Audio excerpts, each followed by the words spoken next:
Okay, I have bad news in the tech industry. Two things I want to talk about that are just awful. That's why I played that Price is Right losing horn.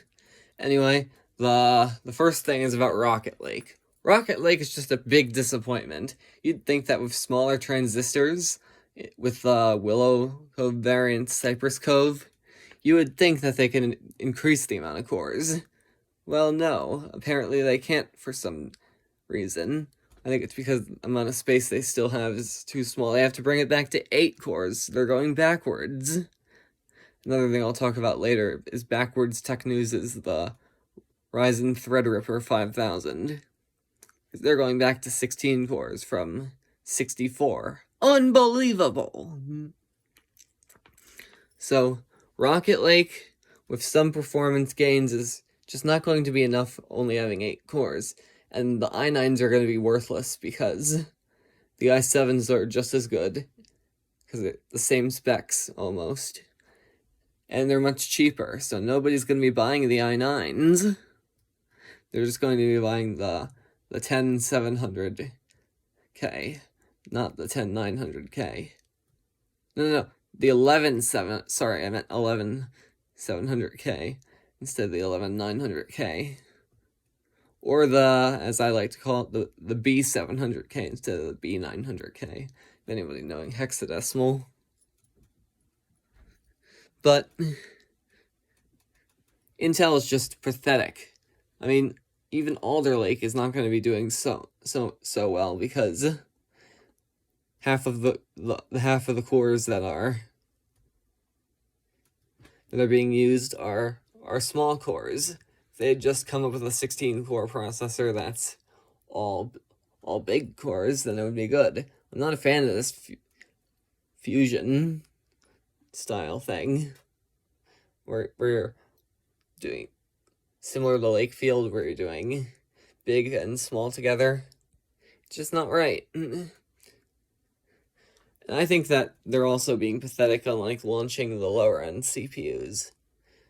Rocket Lake is capable of disabling half of the threads, therefore the specs could be a lot closer together without drawing away customers.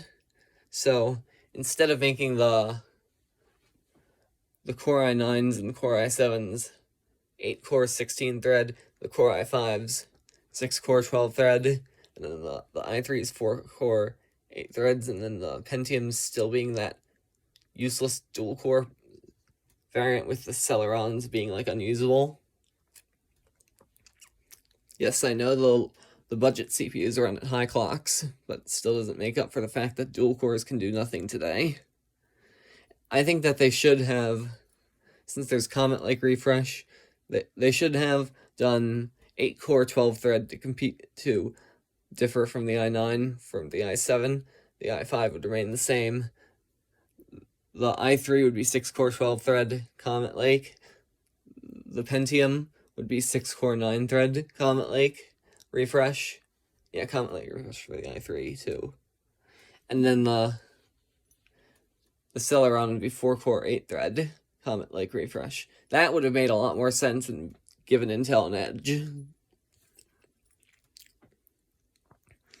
I mean, that would have just made a lot more sense instead of just keeping the core counts the same on everything except the i9. I mean, what is Intel going to do in the future? They're just going to have to shut down if this keeps on happening. Like this. And the low clock speeds on the mobile counterparts. I take back what I said about Tiger Lake, because that's actually the 28-watt speeds, what I thought were 15-watt speeds. They misadvertised that processor. Tiger Lake H, I'm not sure yet, because they haven't launched the full processors yet.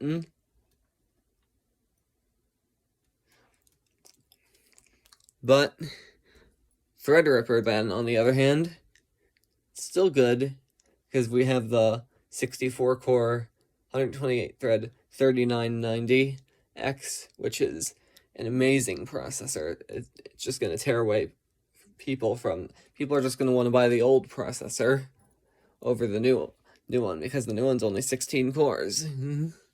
That's disappointing. I would have kept it at 64 cores, but bumped up the clocks, because AMD needs to get their turbo clock yields right. They need to get it to past 5 gigahertz. Anyway, that's gonna do it for today. Bye.